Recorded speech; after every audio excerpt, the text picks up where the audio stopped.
Кримське питання.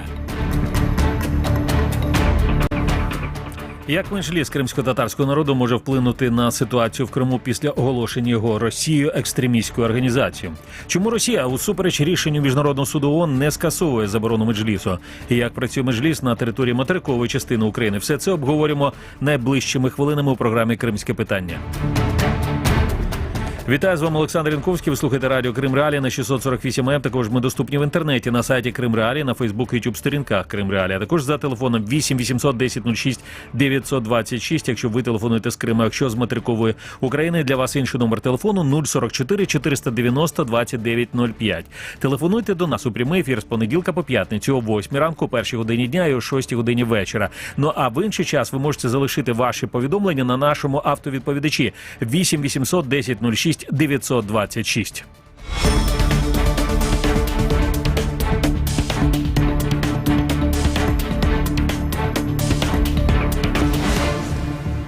Ну и начинаем программу «Крымский вопрос». С вами Александр Янковский, вы слушаете радио Крым Реалии. О чем сегодня будем говорить? В 2016 году, если точнее, то в апреле, подконтрольный России Верховный суд Крыма постановил запретить представительный орган крымских татар Меджлис крымско-татарского народа. 29 сентября, то есть ровно 5 лет назад, 29 сентября 2016 года, Верховный суд России оставил в силе решение подконтрольного России Верховного суда аннексированного Крыма.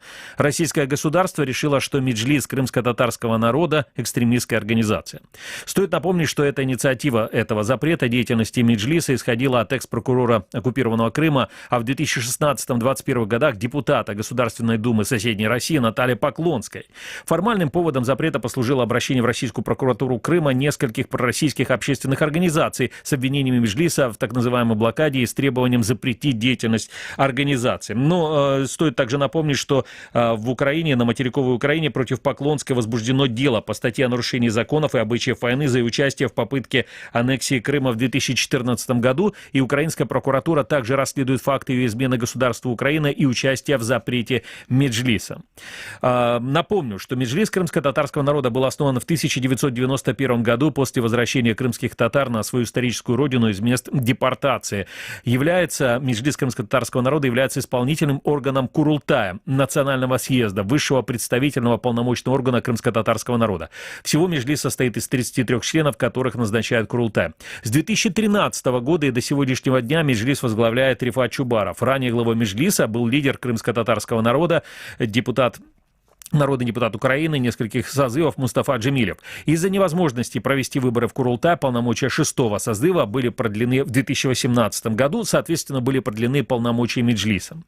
Тут еще напомню, вот после российской оккупации Крыма в 2014 году лишь некоторые члены Меджлиса поддержали Россию, в частности, муфтий Мирали Аблаев, который возглавил лояльное к России Духовное управление мусульман Крыма и Севастополя, еще Ремзи Ильясов, который согласился на должность вице-спикера в подконтрольном России парламенте Крыма после начала оккупации, и Заур Смирнов, который возглавил подконтрольной России Госкомитет по вопросам межнациональных отношений Крыма. Деятельность участников Меджлиса, поддержавших Россию, была приостановлена, а вот окончательно исключить их из состава Меджлиса, согласно регламенту, может только Курултай. Что касается российских должностей, то Ильясов был отправлен в отставку еще в 2018 году. Украина считает незаконным запрет деятельности Меджлиса в оккупированном России Крыму. В 2017 году Украина в Международном суде ООН инициировала дело против России с целью ее привлечения к ответственности за финансирование и поддержку актов терроризма в Украине, а также участие в совершении актов расовой дискриминации в рамках осуществления актов агрессии против Украины. 19 апреля 2017 года Международный суд ООН принял решение применить временные меры против России по требованию Украины.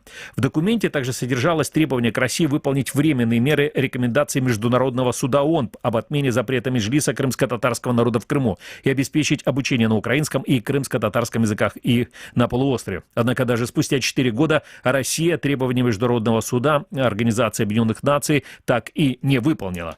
Ну вот сегодня как раз в нашей программе такая дата, пятилетия с момента подтверждения вот этого запрета действия Меджлиса Верховным судом России, мы и обсудим, насколько, как работает сейчас вообще Меджлис, насколько серьезным оказался вот этот удар от России по отношению к членам Меджлиса, как на территории Крыма, так и на других территориях, например, на материковой Украине, как работает Меджлис, какие предпринимает меры для того, чтобы работать в новых условиях, и есть ли надежда на отмену этого решения для того, чтобы международное право наконец-таки восторжествовало, в том числе и на территории Крыма. К этому разговору мы пригласили нескольких экспертов, а начнем мы нашу программу беседой с главой Меджлиса крымско-татарского народа Рифатом Чубаровым. Рифат ага, здравствуйте. Добрый день. Ну, вот уже 5-я годовщина с того момента, как Российская Федерация решила, что Меджлис является экстремистской организацией и запретила деятельность на своей территории. Ну, а в эту территорию она включает также и оккупированный Крым. Изменилось ли что-то за эти 5 лет в вашей деятельности? Ну, разумеется, прежде всего не в силу запрета, а в силу, собственно, самой оккупации Крыма Российской Федерацией. Деятельность Меджлиса претерпела существенные изменения. Для нас было очень важным, чтобы сохранять те принципы организации работы Меджлиса крымско-татарского народа, что заложены в наших регламентирующих документах, утверждаемых Курултаем крымско-татарского народа, и прежде всего коллективность.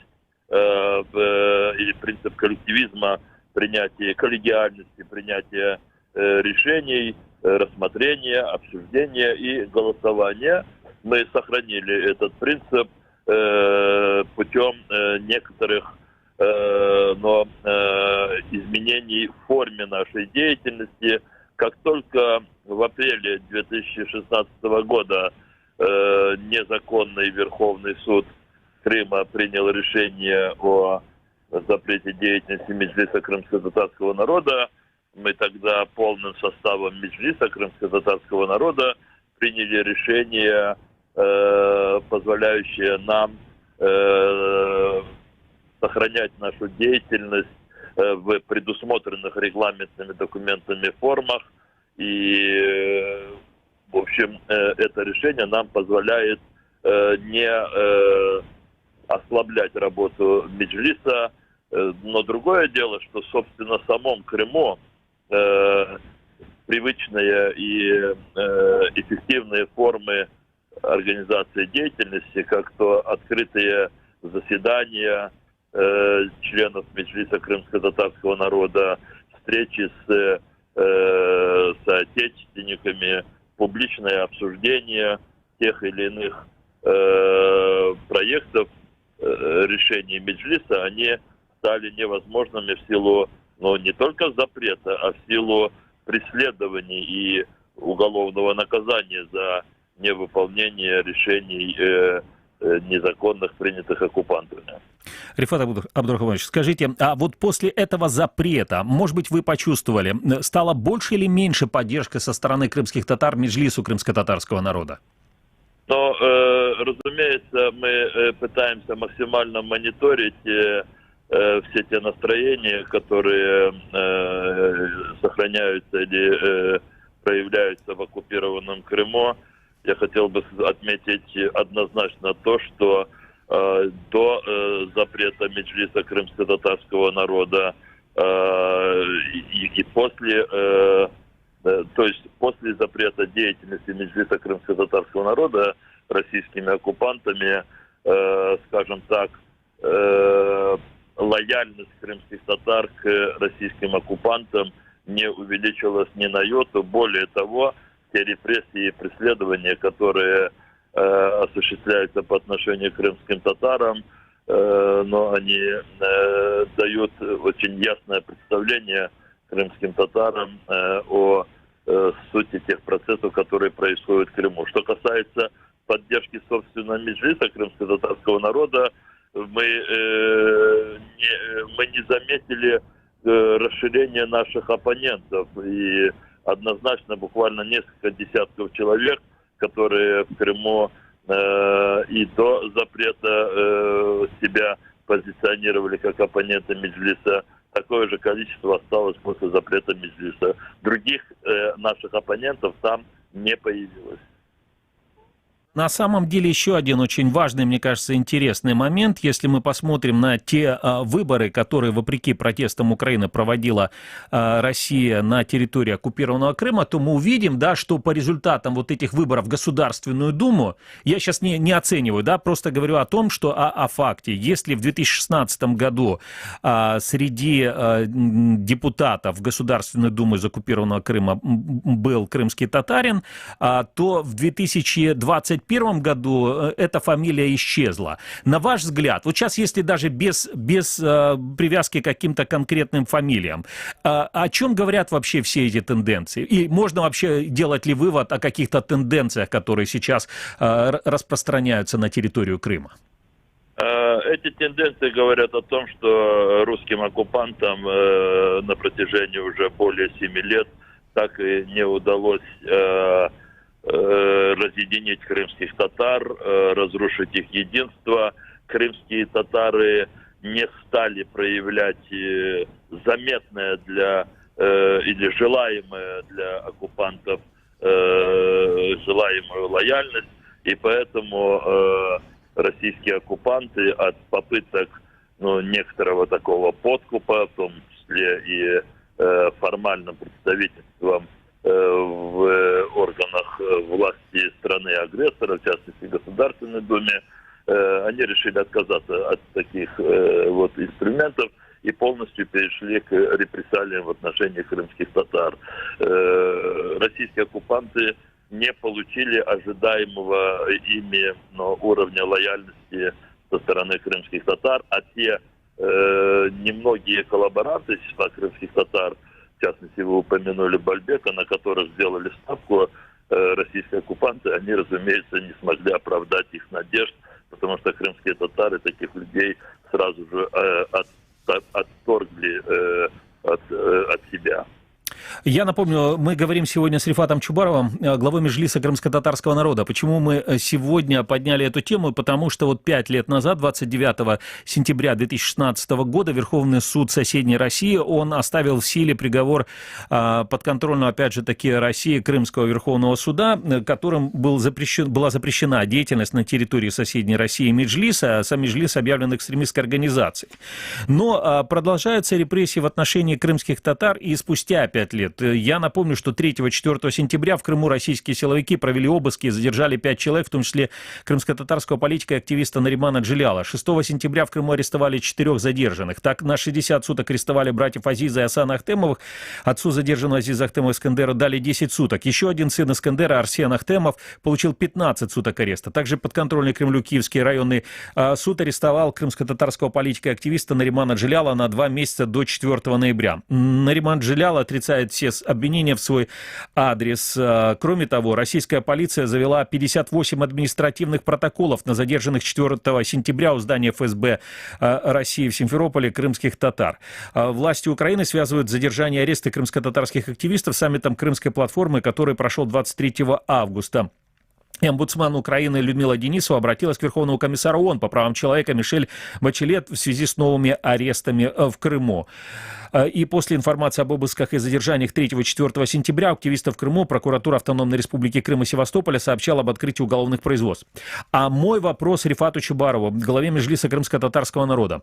Вопреки тому, что произошел запрет России деятельности на той территории, на российской территории, на территории, которая контролирует Россия, на территории оккупированного Крыма Меджлиса крымско-татарского народа, тем не менее, Меджлис крымско-татарского народа не останавливает своей работы. Вот каким образом сейчас вы планируете или уже помогаете и планируете помогать тем людям, которые продолжают находиться на территории Крыма и находятся под репрессиями российской государственной машины?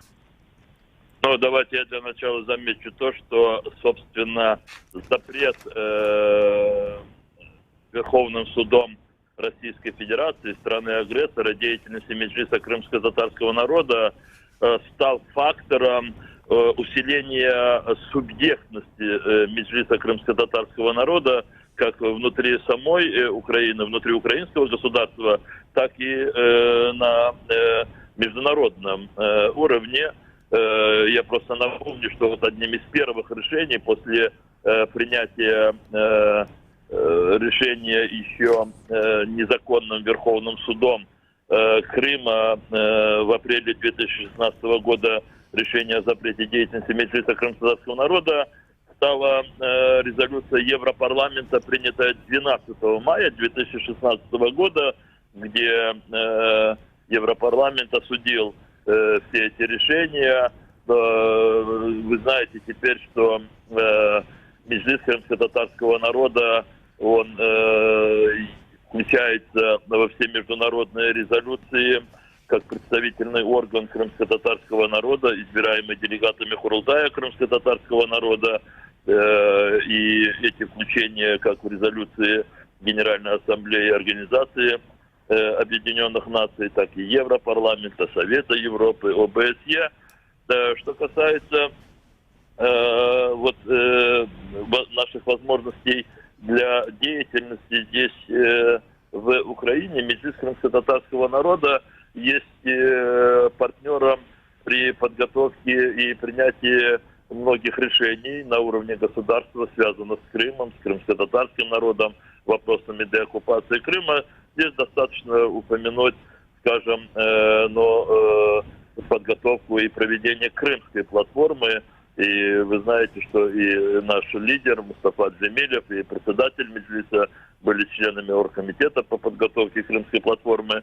Я могу сказать о том, что вот в числе привести в качестве одного из примеров нашей работы, это работа с нашими международными партнерами, как на уровне отдельных правительств, так и на уровне международных организаций по разным вопросам деоккупации Крыма. Но я не делаю рекламу, но вот когда сейчас вы со мной беседуете, у меня в кабинете находится член Меджлиса крымско-татарского народа Искандер Бариев, который сейчас группирует документы, все сведения, связанные с теми персоналиями, которые принимают непосредственное участие в репрессиях и преследованиях крымских татар. И вы знаете, что Крымско-татарским ресурсным центром, который возглавляет член Меджлиса крымско-татарского народа Искандер Бариев, уже подготовлен список на 50 лиц. И эти лица уже передаются как соответствующим правоохранительным органам Украины, так и нашим международным партнерам. На подходе еще 150 персон, лиц, которые, по отношению к которым, разумеется, мы ведем системную работу для того, чтобы они все были включены в международные санкции. А в конечном итоге мы уверены, что они все потом будут сидеть на скамье подсудимых. Я вам сейчас привел просто одно из направлений нашей работы. Это работа, связанная с уточнением и определением лиц, непосредственно виновных в репрессиях против крымско-татарского народа и других граждан Украины, проживающих в оккупированном Крыму. Рифат, еще один вопрос. Вот сейчас на территории Крыма Меджлис не может работать легально, да, не могут там работать легальные украинские партии, тем не менее, есть достаточно много активных людей. На ваш взгляд, вот какие возможности у них остаются для того, чтобы каким-то образом повлиять на ситуацию на полуострове? Но я думаю, искренне все меньше и меньше, потому что Российская Федерация, оккупировавшая нашу землю, ее карательные органы, они отслеживают людей, проживающих в Крыму, уже на самых дальних подступах. Сама по себе общественная активность и даже не имеет особого значения, в каком направлении. Это может быть исключительно культурологическое направление или вопросы, связанные с сохранением языка крымско-татарского народа, традиций. Само по себе проявление гражданской активности – это уже фактор, который является фактор риска для этих людей. Они сразу попадают в поле внимания российских карательных органов, и по отношению к ним обязательно рано или поздно будут применяться те или иные ограничительные, а возможно и репрессивные меры. Но тем не менее жизнь есть жизнь, и люди стараются находить различные формы общения, сохранения единства, разрешения тех вопросов, которые представляют для них особую значимость и в условиях оккупации. Но еще раз хочу сказать, что здесь идет постоянное такое противодействие. Цель российской оккупационной власти – это максимально подавить волю людей. Максимально и во всех направлениях. И особенно в отношении крымских татар, потому что крымские татары как раз постоянно демонстрируют волю к организованному совместному действию. И поэтому, конечно, отсюда и вот эти жесточайшие репрессии и массовые обыски, аресты наших людей. Спасибо вам. Рифат Чубаров, глава Меджлиса крымско-татарского народа, был на телефонной связи со студией радио Крым Реалии. Программа «Крымский вопрос». Мы вернемся к этой теме и к другим вопросам с другими спикерами через несколько секунд. Крим Реалії. Вся інформація про Крим та для кримчан на нашому сайті. Підписуйся на Крим Реалії в соціальних мережах. Продолжаем программу «Крымский вопрос». С вами Александр Янковский. Вы слушаете радио Крым Реалии. Делать это можно на территории практически всего Крыма на частоте 648 АМ, а также смотрите YouTube-трансляции и Facebook-трансляции на страницах Крым Реалии. Мы сегодня говорим, вот поводом к нашему разговору послужила 5-летняя годовщина с момента утверждения Верховным судом России решения подконтрольного России Верховного суда Крыма о запрете Меджлиса. В 2017 году Украина в Международном суде ООН инициировала дело против России с целью ее привлечения к ответственности за финансирование и поддержку актов терроризма в Украине, а также участие в совершении актов расовой дискриминации в рамках осуществления актов агрессии против Украины. Украина также направила запрос в Международный суд ООН с просьбой принять соответствующие временные меры, учитывая неотложный характер ситуации. 19 апреля 2017 года суд принял решение применить временные меры против России по требованию Украины. В документе содержится требование к России выполнить временные меры, рекомендации Международного суда Организации Объединенных Наций об отмене запрета Меджлиса крымско-татарского народа в Крыму и обеспечить обучение на украинском и крымско-татарском языках на полуострове. Далее будем говорить с российским адвокатом Николаем Полозовым. Господин Полозов, здравствуйте. Добрый день. А на каком этапе сейчас находится вот этот судебный процесс разбирательства между Россией и Меджлиса крымско-татарского народа? И поставлена ли точка уже в российских судах? Ну, что касается непосредственно вопроса, связанного с признанием Меджлиса крымско-татарского народа экстремистской организацией, то в рамках российской юрисдикции были пройдены необходимые инстанции, в результате чего в настоящее время мы ожидаем, что Европейский суд по правам человека рассмотрит поданные жалобы. Другая проблема заключается в том, что Европейский суд не быстро рассматривает жалобы, тем более жалобы, связанные с Крымом, поскольку ранее Украина подавала межгосударственные жалобы, одна из которых была рассмотрена и по которой было вынесено решение в конце прошлого года, об этом стало известно в январе. И пока Большая палата не рассмотрит межгосударственные жалобы Украины, их подано несколько, к сожалению, решения по частным жалобам, будь то касающиеся организаций, либо частных лиц, они пока приниматься не будут. То есть суд принимает их к рассмотрению, но не рассматривает. Что касается Международного суда ООН, то там процедуры еще более длительные, и пока окончательного решения не принято. Вместе с тем я хочу отметить, что Россия так до сих пор и не выполнила те временные обеспечительные меры, которые на нее были наложены Международным судом ООН. Мало того, существует достаточно серьезное опасение, что российские власти пойдут дальше, и вместо признания Меджлиса крымско-татарского народа экстремистской организацией, они попытаются признать Меджлис террористической организацией, что в целом может означать новый виток репрессий, более массовых, в отношении крымских татар на оккупированной территории. А в чем различие, если можно, для того, чтобы наши радиослушатели понимали, обвинения в экстремизме и в терроризме? С точки зрения законодательства. Прежде всего, это разные составы, потому что экстремизм, в отличие от терроризма, такая более мягкая форма преступной деятельности с точки зрения российских властей. Важно понимать, что дела об экстремизме расследуются органами МВД, а дела о терроризме исключительно органами ФСБ. И В дальнейшем, в случае, если Россия признает Меджлис крымско-татарского народа террористической организацией, то фактически можно говорить о том, что все крымские татары, которые имели отношение к органам национального самоуправления, по аналогии с делами Хизбут-Тахрир, будут также на основе показаний, только показаний засекреченных свидетелей, получать огромные сроки. Господин Полозов, а вы говорите, вот это ваша информация, внутренняя информация, или это ваше предположение о том, что вот может быть... Нет, это мое предположение, учитывая тот характер действий, которые российские власти предпринимают в свете некоторых последних дел, я имею в виду дело в отношении Наримана Джалялова и братьев Ахтемовых. Все это свидетельствует о том, что российские власти через фабрикацию подобных дел, связанных с какими-то взрывами, диверсиями и так далее, попытаются создать такие условия, при которых российский суд сможет признать Меджлис крымско-татарского народа террористической организацией.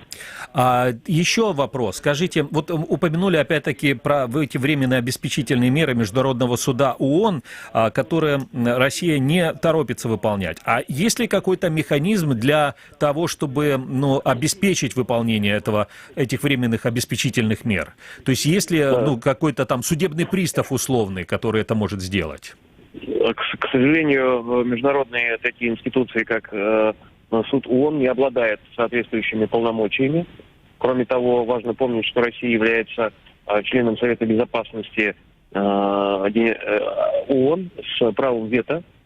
То есть на уровне этих институций, к сожалению, никакого принуждения создать невозможно. Национальные юрисдикции могут посредством санкционной политики и так далее, но это совершенно другие инструменты, совершенно другие основания. Угу.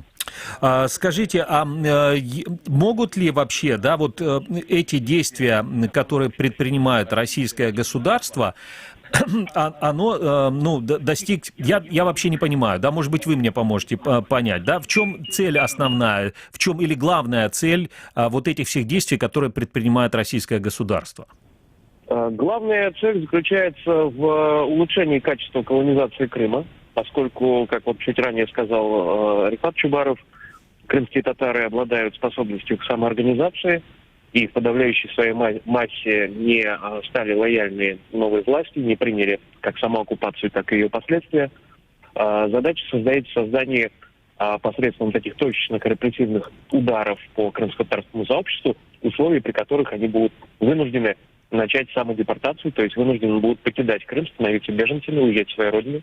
И, естественно, в их освободившиеся дома, на их освободившиеся участки будут заселяться россияне, которых, как нам известно, и так в огромных массах перебрасывают с материка на полуостров. На ваш взгляд, может ли мировое сообщество сейчас противостоять, имея те инструменты? Я помню, что вы сказали, о том, что Россия является постоянным членом Совета Безопасности ООН, но тем не менее, вот тех инструментов сейчас у мирового сообщества достаточно для того, чтобы повлиять на Россию или нет? Я хочу напомнить, что Советский Союз тоже являлся постоянным членом Совета Безопасности ООН с правом вето. И то внешнее давление, которое со стороны цивилизованного мира, особенно в 80-е годы, в конце 80-х, оказывались на Советский Союз, привели в том числе к его некой трансформации и распаду. Поэтому, конечно же, возможности есть. Россия это всего лишь 2% от мировой экономики. Вопрос в отсутствии внятной политической воли со стороны Запада. Понятно. Спасибо вам. Николай Полозов, российский адвокат, был на телефонной связи со студией радио «Крым Реалии».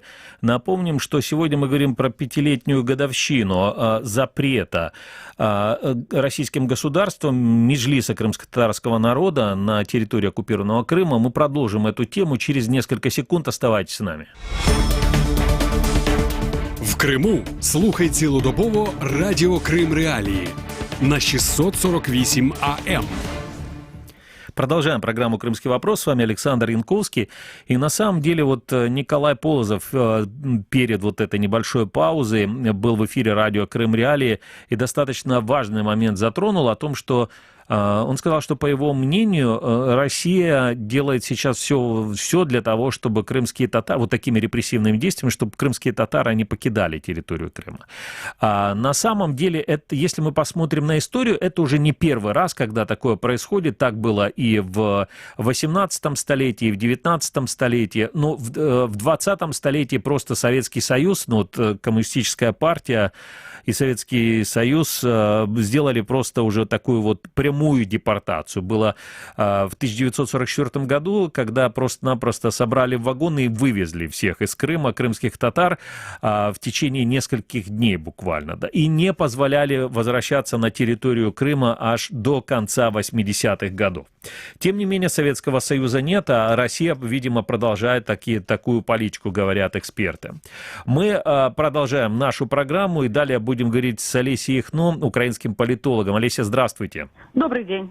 Ваша оценка вообще всей этой ситуации, которая сложилась после российской оккупации Крыма и попытки аннексии в 2014 году. Сегодня мы вспоминаем пятую годовщину с момента запрета деятельности Меджлиса крымско-татарского народа. Можно ли говорить, что после вот этого запрета и вот спустя теперь 5 лет Россия добилась или не добилась своих целей в отношении крымско-татарского национального движения?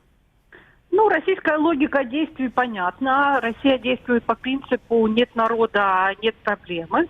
Россия действует агрессивно в информационно-пропагандистской плоскости. Я не говорю даже физически, то, что из Крыма вытесняется фактически все группы, которые являются нелояльными к российской власти. То есть либо они вытесняются, либо, если кто-то остается, он подвергается постоянным обыскам, возможным арестом, и запретом. Собственно, почему Меджлис был запрещен. Но логика направлена на то, чтобы показать, что тот псевдореферендум, который был проведен, смотрите, он как бы полностью соответствует реальной ситуации, настроениям в Крыму. И даже если была какая-то часть, которая была против, Россия хочет эту часть вытеснить и показывать международному сообществу, что Крым един, и он якобы поддерживает Российскую Федерацию.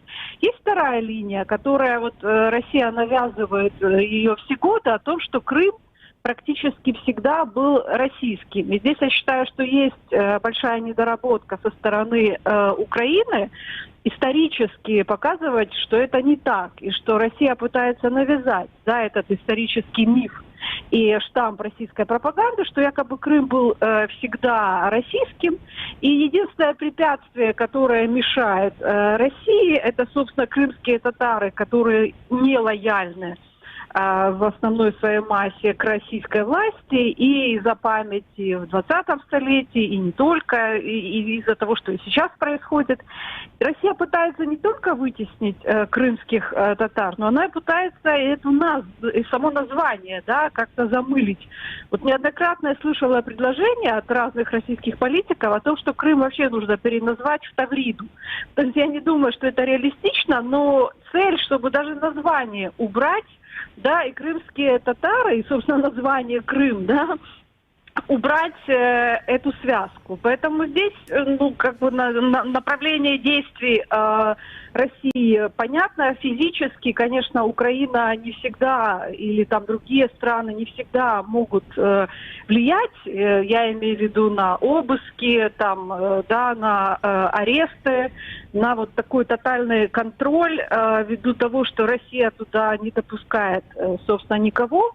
Но более активные действия, связанные с вниманием, возможно, санкциями и с информационной трактовкой относительно того, что Крым не был все время российским, это была какая-то часть истории, но не всегда. Поэтому Россия здесь тоже пытается, этот миф, что это возврат Крыма, что это не оккупация и аннексия, а это возврат домой, в российскую гавань. То есть здесь в информационном смысле, мне кажется, тоже нужно больше.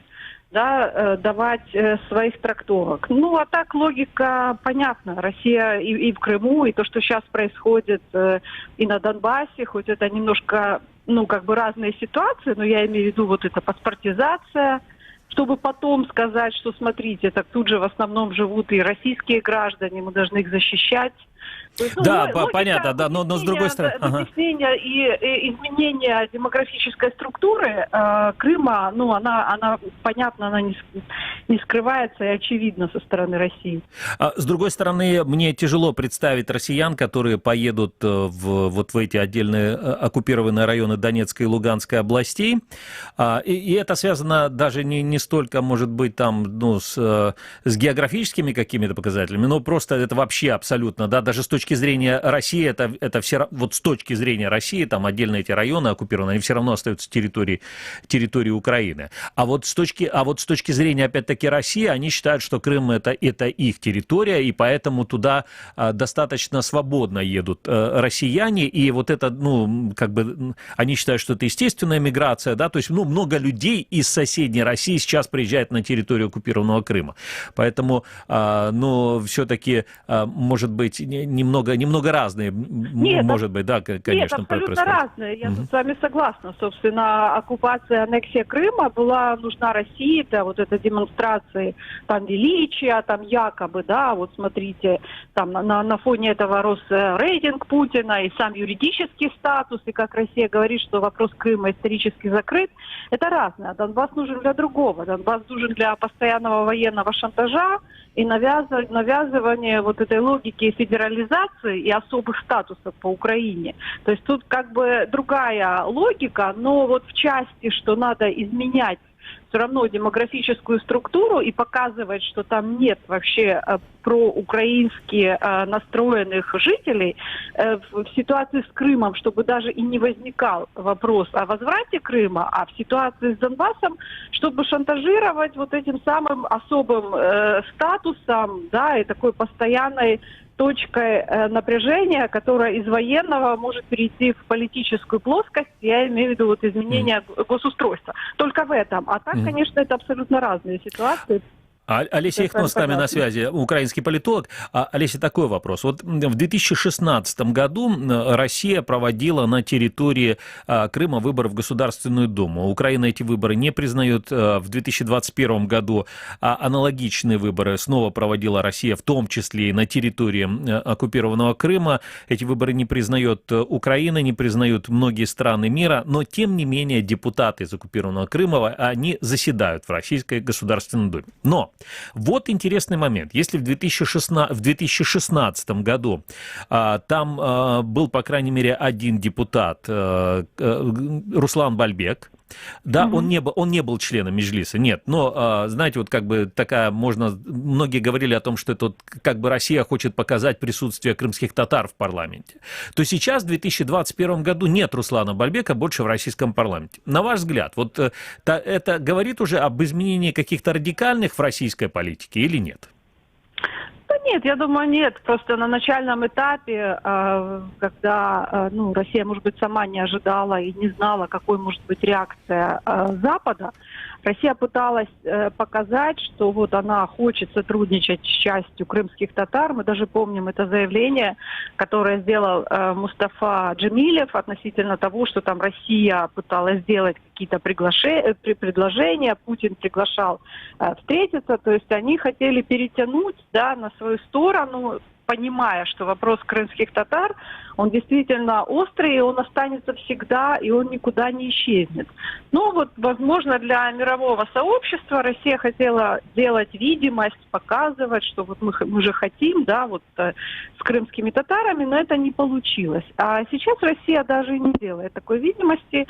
Они в основном делают акцент вот как раз на том, чтобы исторически вопрос Крыма был закрыт, потому что Крым якобы был все время российским, и они пытаются постоянно зазывать как можно большее количество депутатов Европарламента с определенной направленностью. Это, как правило, там ультраправые, в основном партии. И на этих выборах Россия тоже приглашала там какое-то количество, и даже кто-то приехал. То есть в основном это были французские депутаты, но просто сам масштаб предложений, они даже звали туда бывшего главу МВФ Строс-Кана, который сейчас работает с Роснефтью. То есть либо это ультраправые политики, либо это бывшие политики-чиновники, которые работают сейчас с российским крупным бизнесом. Но Россия не оставляет этой идеи, да, как бы зазывать постоянно кого-то из европейских депутатов, бывших или действующих, и таким образом легитимировать, да, вот свое присутствие в Крыму.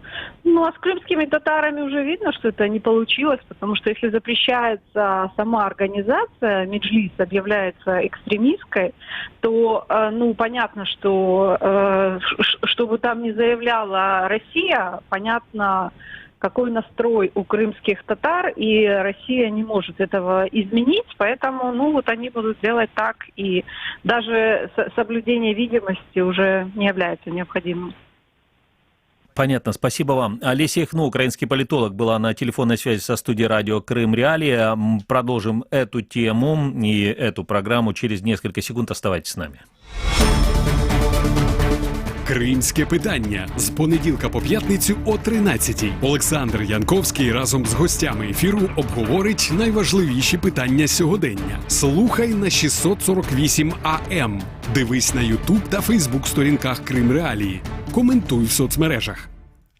Продолжаем программу. Сегодня в этой программе, в этом выпуске «Крымского вопроса» говорим о запрете Меджлиса крымско-татарского народа.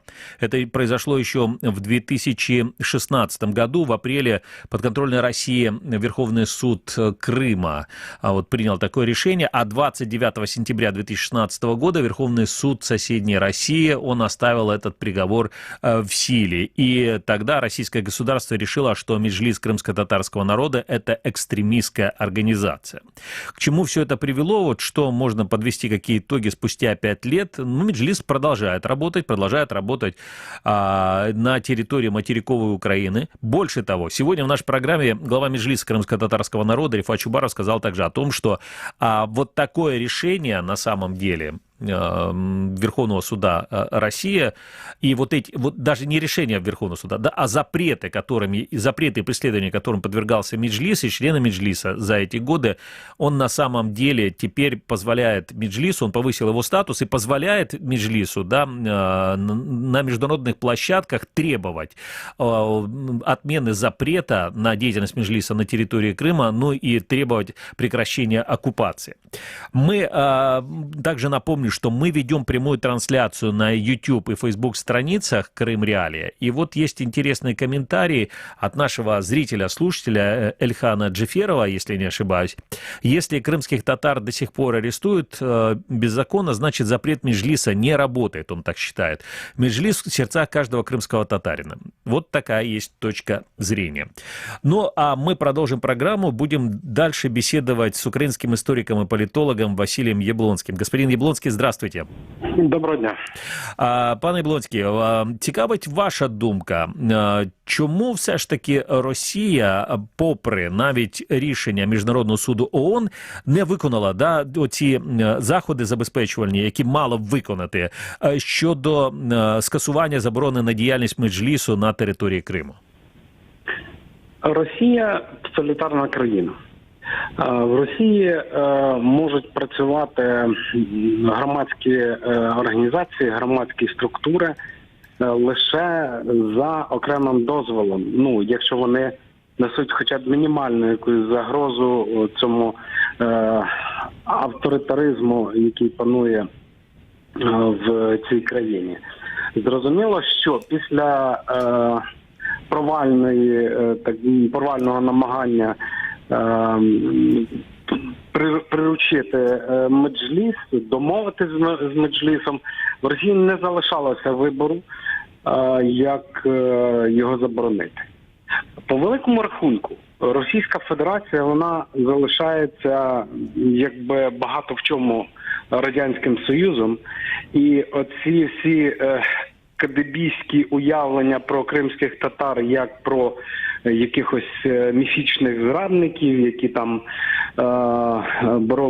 боролися з Радянським Союзом всі на боці нацистів, це уявлення воно нікуди не зникло. Воно як було, скажімо, там в Сталіна і його оточення, так воно є і в Путіна, оскільки Путін якби плоть від плоті КДБ. Тому по великому рахунку цей короткий період загравання з Меджлісом він закінчився нічим і зрештою прийшло до того, до чого мало прийти. Забороняв Радянський Союз, забороняє Росія і по великому рахунку шансів Меджлісу працювати в Росії відкрито їх немає. Угу. Ну, я зрозумів. А на вашу думку, все ж таки, от процес демократизації Радянського Союзу, а який згодом, ну, власне, переріс і вже в дефрагментацію Радянського Союзу. Якщо екстраполювати цей досвід, ну, ви кажете, да, що ці люди, і сучасна Росія, вона багато в чому наслідує Радянський Союз, чи можливо повторення, а якщо можливо, то за яких умов можливо повторення такої ситуації щодо сучасної Росії? Ну, те, що сучасна Росія в цьому вигляді, в якому вона існує, вона з часом розпадеться, це якби не викликає сумнівів, оскільки всі імперії розпадаються, це тренд. І питання лише в тому, наскільки все знову ж таки буде диктуватися в першу чергу економічною ситуацією. Ми розуміємо, що Радянський Союз не розпадався ні, скажімо, там в 60-х, ні в 50-х, ні в 70-х, коли було певне економічне підґрунтя, коли було за що контролювати населення. Поки в Росії є відносно дешеві гроші за енергоносії, поки російська економіка ще справляється із, скажімо так, нарощуванням озброєнь, яким вона займається останні десятиліття, поки ці умовно нафто і газові долари дозволяють їй це робити, ця Росія не зміниться. І як показує досвід, значна частина російського суспільства все ж таки в цій сумнозвісній битві холодильника і телевізора поки що якби на стороні телевізора. Але ми пам'ятаємо, хто старшого покоління, очевидно, цей досвід розпаду Радянського Союзу, коли ситуацію впоратися неможливо і економічні, скажімо, реалії починають диктувати і певну таку короткотривалу потепління політичного. Поки що умови до цього не визріли. Я розумію, але зрештою, пане Яблонський, таке запитання. Воно йдеться, власне, про досвід Радянського Союзу. Очевидно, що якби Росії, наприклад, ну, я припускаю так, якби Росії вдалося зачистити, що називається, да, тобто просто витіснити, вичавити з території всіх колишніх радянських республік усі народи, крім російського, наприклад, да, ну і заселити новими людьми, які населяють той чи інший, там, ту чи іншу територію, ту чи іншу країну, то чи могло б загалом йтися про розпад Радянського Союзу? Я це до того, що хто, власне, буде, ну, тим локомотивом тих процесів, якщо така, ну, створюється гомогенна ситуація, де буде всі тільки носії однієї культури, однієї мови, може там однієї релігії, а всі, хто не згодні, вони будуть змушені залишити територію Росії або ті території, які, ну, як от Крим зараз контролює, Росія окупує? Ну, дивіться, Росія за інерцією контролює всі свої території, в неї вистачає сил контролювати Крим. Ну, я не знаю, ви занадто таку чорну картину намалювали, адже попри всі обмеження є ще інтернет і частина російського суспільства, ну, скажімо так, більш молодша, які мають певні, умовно кажучи, виходи хоча б через інтернет в світ, вони розуміють, як цей світ змінюється, і по великому рахунку, я не бачу таких шляхів тотального контролю навіть на теперішній період, там, скажімо, виселення якихось соціальних груп і тиск на них. По великому рахунку, оця культура кухні російської не в плані харчування, а в плані комунікації, вона зберігається до сих пір. І люди, от як за часів Радянського Союзу, спілкуються, вони не згодні, але вони дуже рідко цю незгоду показують в публічному просторі, вони показують цю незгоду лише серед людей, яким вони довіряють. Тому говорити про те, що Росія зможе якимось чином, скажімо, там вичавити якийсь протестний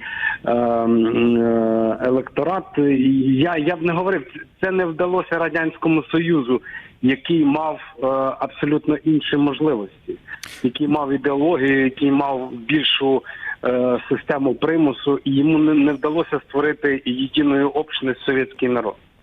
І це не зможе зробити Росія.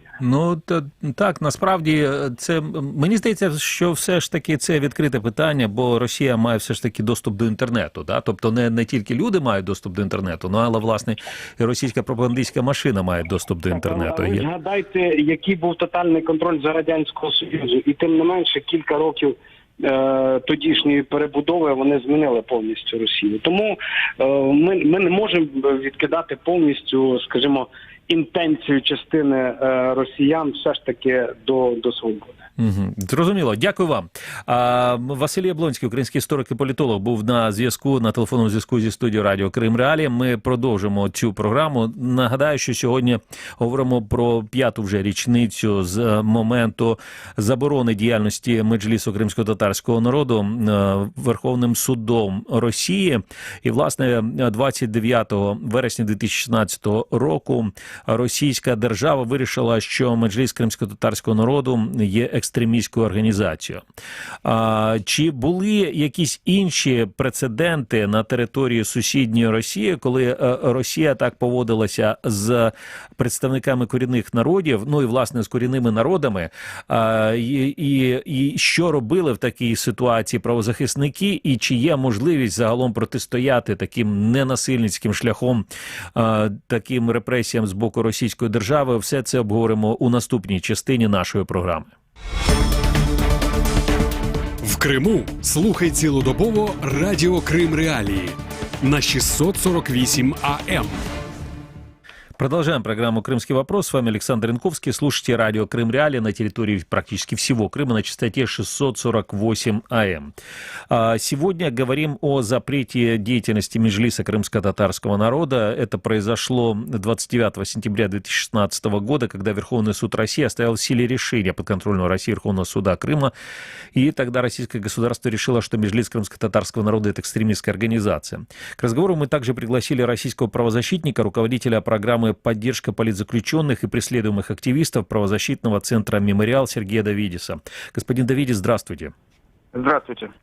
Интересует ваше мнение. Вот сейчас, спустя 5 лет, есть ли шансы или велики ли шансы у Меджлиса крымско-татарского народа снять запрет на деятельность на территории, которую контролирует Россия? Нет, я думаю, что, конечно, таких шансов нет вовсе, поскольку, там, в отличие от, допустим, организации свидетелей Иеговы, которые явным образом без всякой пользы для российской власти объявлены экстремистскими организациями, это скорее инерция карательной машины. Тут можно ожидать каких-то изменений. В ситуации с Меджлисом крымско-татарского народа это действие было совершенно целенаправленным со стороны российской власти. Она рассматривает Меджлис как своего врага, и не совсем без оснований, потому что действительно Меджлис консолидирует крымско-татарский народ, ту его часть, которая не согласна с оккупацией, которая не согласна с аннексией.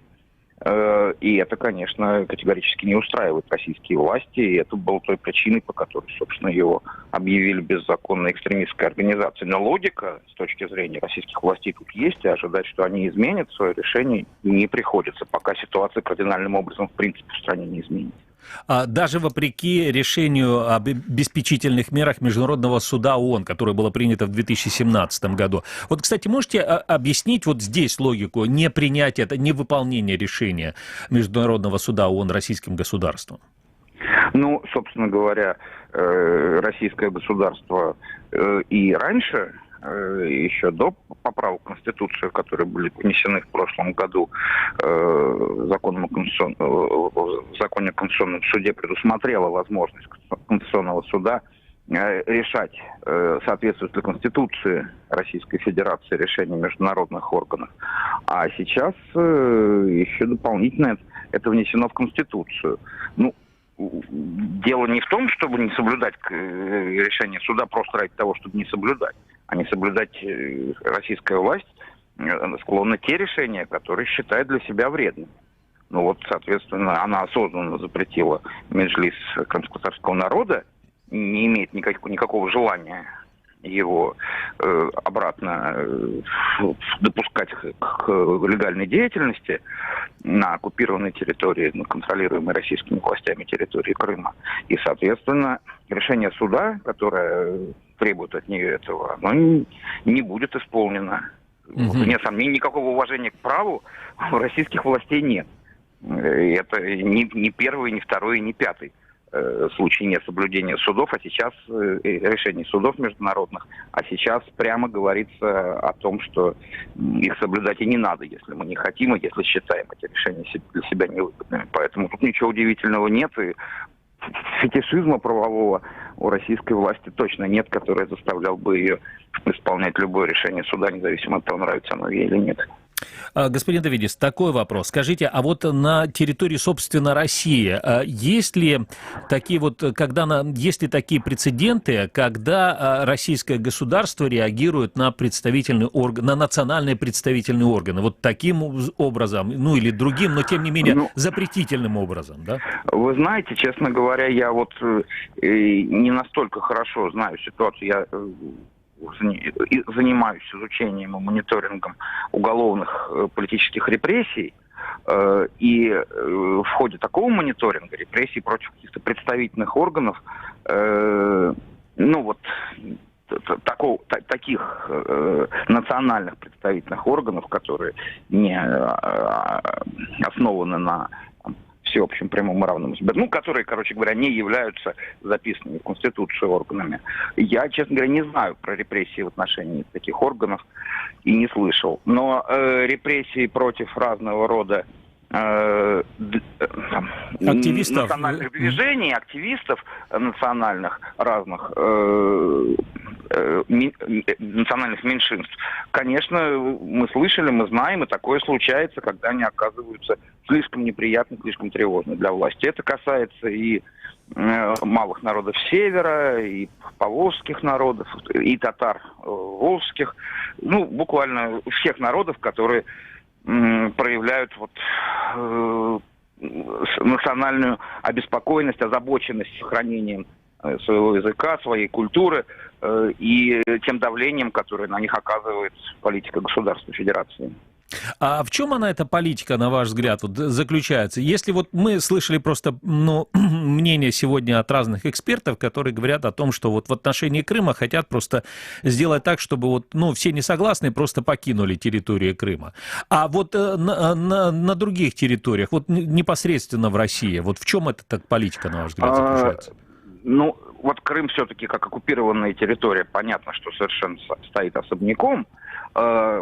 Такого резкого разделения по вопросу о принадлежности территории, естественно, больше на территории, собственно, России, а не в оккупированном Крыму, нигде больше нет, поэтому и такой остроты разногласий нет. И скорее проблема давления, репрессий на активистов возникает в тех ситуациях, когда, в общем, обычная такая бюрократическая деятельность государства, которая даже не специально, а просто механически подавляет все живое, в том числе и живое национальное движение, и сохранение исторической памяти, вызывает какую-то негативную реакцию у активистов национальных движений, тогда это, соответственно, вызывает агрессию и давление со стороны государства. Но, в принципе, я не специалист по национальной политике Российской Федерации. И мне кажется, что в разных республиках национальных очень по-разному проявляется подхода к этой теме. Понятно. Спасибо вам. Сергей Давидис, руководитель программы «Поддержка политзаключенных» правозащитного центра «Мемориал», был на телефонной связи со студией радио «Крым Реалии». Мы, напомню, о чем мы сегодня говорили. Мы говорили о запрете Меджлиса крымско-татарского народа. Вот это решение его приняли 5 лет назад в Верховном суде России, 29 сентября 2016 года.